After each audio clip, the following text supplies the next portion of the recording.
I want to ask you something. Have you ever walked past a restaurant empty in the middle of dinner time and you just kept walking? Or maybe you're at the barber shop and you saw everyone else's chair full except for that one guy and you decided, nah, I'm not going to be there. Maybe you didn't check the menu. You probably didn't read a review on the barber. You just saw that nobody was there and decided that something must be wrong. And then, right next door to said restaurant, there's a place with a line out the door, or you have the barber who's always busy. You don't know what the restaurant serves, and you've never been there, but there's a line, so now you want in. It's completely irrational, but it's social proof. It is one of the most powerful forces in human decision making. And today, we're going to talk about why that works, and what the science says, and how to build it deliberately for your business. My name is Colin Charles. This is Enoch Marketing, and this is going to be the hardest episode for me to do, but we're going to get into it. So, part one, let's get into the science of social proof. We talked about Robert Cialdini back in episode 4 when we were talking about emotions and the Rice framework. We mentioned him briefly as the connective tissue between all of the emotional triggers. Today, he's the center of the show. Cialdini was a social psychologist. He spent years studying what actually causes people to say yes. In his book from 1984 called Influence, he breaks down this definition with precision and understanding. He writes, "We view a behavior as correct in a given situation to the degree that we see others performing it. The greater number of people who find an idea to be correct, the more correct the idea will be." Which is an odd thought. It doesn't mean that it's axiomatically correct. It's not correct for correct's sake, but it's correct because we see other people doing it. If you saw all of your friends go jumping off of a bridge, would you do the same? The truth of it is most of us is yes. When people are uncertain, buying decisions are almost always uncertain. People look to others to figure out what the correct move is. Not just any others, people who are similar to them. People who have already made the decision that they are considering. Cialdini did a study at a hotel testing towel reuse messages. The standard environmental message that he got was that 35% of guests reused their towels. But when the hotel management staff changed the message to say, the majority of guests who stayed in this room reused their towels, the compliance around using their towels again, jumped to 49%. Same room, same towel, but a different social signal. And the behavior changed because the proof changed. And that is how sensitive people are to what others like them are doing. It's dramatically different.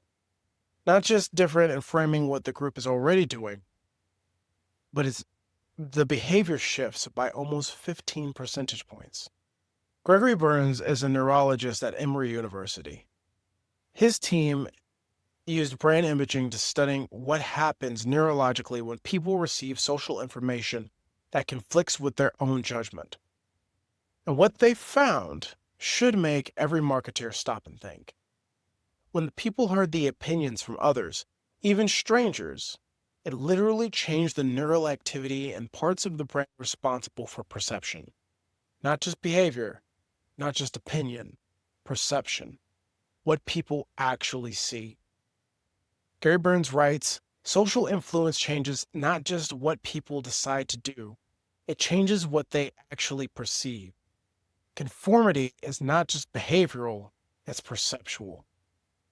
And think about what that means for your marketing.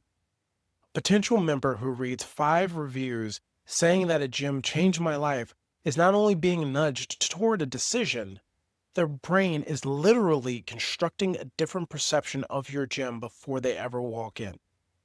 The reviews are not just influencing the decision, they are changing what the person sees when they look at you. And that's not a small thing. This is the difference between a gym that looks promising and a gym that looks proven. We're going to get to the Asch experiment. This is super interesting. I remember studying it in school. And this is one of the most famous psychology experiments to be conducted. And it's going to reveal something that's uncomfortable even about ourselves. Solomon Asch was a psychologist in the 1950s. He ran a series of experiments on conformity. In this case, the setup was simple. You sit in a room with a group of other people, and the researcher holds up a card with a line on it.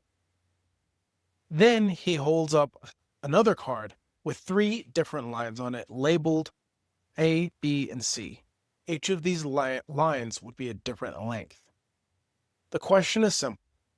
Which line on the second card matches the first card? And I want to be clear that this was not a trick question. The answer was obvious. If you'd imagine an 8-inch line, a 6-inch line, and a 2-inch line. So it's obvious, not close, not ambiguous. The matching line was clearly the right answer. And a child could have gotten this right. But now here's the thing. Other people in the room were not real participants. They were actors. And Asch instructed them to unanimously give the wrong answer. So you're sitting there, and you can clearly see the correct answer. And everyone around you confidently, unanimously says the wrong one. 75% of participants gave the wrong answer at least once. 75% of the people looked at something that was obvious, something they knew was correct, and went with the group instead. Now, before you sit there thinking, oh, not me, I wouldn't have been that 25%, I want you to really consider that. Because 75% in that room thought the same thing before they sat down. And when the group spoke, and the group was more convincing. This is not a story about weakness. It's a story about how deeply wired social conformity is in human psychology. And when a group says something with confidence, the human brain has a very hard time going against it, even when the evidence is right in front of you. Asch writes, that we have found the tendency to conformity in our society to be so strong, it is a matter of concern, and it raises the question about the ways of education and about the values that guide our conduct. I don't know why I picked up an accent. The marketing implication is not to manipulate people into conformity. It's to understand that the absence of social consensus, no reviews, no testimonials, no visible community, leaves people with nothing to follow. And in that vacuum, uncertainty wins. Uncertainty means no action. No action means no new members. And how does that impact your revenue? Let me put a dollar figure on it, because everything we just covered is interesting academically, but is the number that should make you act. Michael Luca and Giorgio Zervias, researchers at Harvard Business School, studied a relationship between online reviews and revenue, specifically by using Yelp. The finding was published in 2016, and it has been replicated across multiple industries since. They found that a 1-star increase in a Yelp rating leads to a 5 to 10% increase in revenue. 1 star, 5 to 9% increase in revenue. For a CrossFit gym doing $20,000 a month in membership revenue, 1-star improvement, an average rating of $1,000 to $1,800 per month, every month, without spending $1 on ads. And the inverse is equally true. A gym was sitting at 3 stars when the competitor across town is at 4, and half is leaving that money on the table every single month, quietly, invisibly, without knowing exactly what's costing them. Putting that again, if you have 3 stars and they have 4 stars, they're making 5 to 10% more than you are. Social proof is not a nice to have. It's a revenue lever. And most gym owners have never pulled it intentionally. I back off because this is the part that's going to be hard for me. And I say that because I have a bit of a confession to make. When it comes to social proof, you'll see that Enoch Marketing is building it in real time. My team is going to shoot, as I know. Especially in a world where it feels like the people who lie and cheat get ahead, and now it feels like they have all the power. It becomes very difficult to tell the truth, knowing that by telling the truth and admitting you don't have a lot of social proof may potentially undermine your ability to make money, and undermining your money thus risks you not being able to eat. I digress. Point being, I have to be straight with you about this. Everything I just told you about social proof, the Cialdini research, Berns neuroscience, Luca and Zervaeus, the revenue data, I believe in all of it. I've seen all of it firsthand. And I'm also sitting here as someone who is actively building their own social proof. And I say that because I can give you all of the facts. I can tell you all about the ads that we've run and the people we've helped and all of that doesn't necessarily mean we have the social proof. And that has held us back. Enoch Marketing is an early stage business. And our Google review situation is not near where it needs to be. And I said that on camera on episode 8 because I think the honest version of the story is more useful to you than trying to fake like I have it all together and I know the answers and I'm super polished. I'm not. This is not AI, by the way. This is me talking.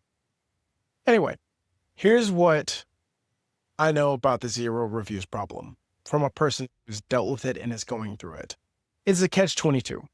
You need social proof to get clients, and you need clients to get social proof. So when you're in the early stage, like when you're building, that gap feels like an insurmountable wall. So that's why, part of the reason why we broke into doing videos. This is what we're doing. We're not waiting for us to get somebody and then try, and then we're doing all of this. We've already worked with people. We know our skills. However, we don't have the proof. And not having the proof does hold people back. So we created this video series as social proof. Every episode is evidence that Enoch Marketing understands marketing at a level that most agencies aren't going to be able to communicate to you. But we're not telling you that we know what we're doing, even though we do know what we're doing. We're showing you, episode by episode, framework by framework, citation by citation. Also, if you haven't seen, the citations for all of these books are down in the description. When a CrossFit Gym owner watches 10 episodes of this series and then gets on a call with us, you don't need a 5-star review to trust us because we've been discussing it. You've already watched us break down Damasio and Peterson, and Cialdini and Asch. You know, because you've watched us admit our $2,000 mistakes. You know that we've been calling out our own gaps on camera. And that transparency is also a form of social proof. And there's not a review that can replace that. Now, that's me asking for grace on all of this because we're all trying to be business owners, right? We're trying to communicate and trying to build our communities. So social proof is important, and I'll tell you firsthand, it sucks when you don't have it. Cialdini talks about liking as one of his 6 principles as I move away from that. People say yes to people they like, and the people like people who are honest with them. This moment we're having is me being honest. My team's going to shoot me. And it is us saying, here, everything we know. Here's what we're still figuring out. And here's why you should trust us with your marketing. I know the reviews are coming. We're earning them. But we're not going to wait for social proof. We're going to start building our own social proof. And I think you should do the same. If you're a CrossFit gym owner who's already had stuff, then you have more than enough social proof. I'm going to transition off for this because vulnerability, hangover. Anyway, why should you care? So here's something I want you to really sit with. CrossFit gyms are sitting on one of the most powerful social proof assets in the entire fitness industry. And most of them are not using it deliberately. Every member who hit their first pull-up, that is a social proof asset. Every person who walked in nervous on day one and now is coaching a 5 a.m. class, which was me at one point, that's social proof. Every before and after, every PR, every community moment, every coach who has remembered someone's name on day 2 and kept showing up for them. All of that is evidence.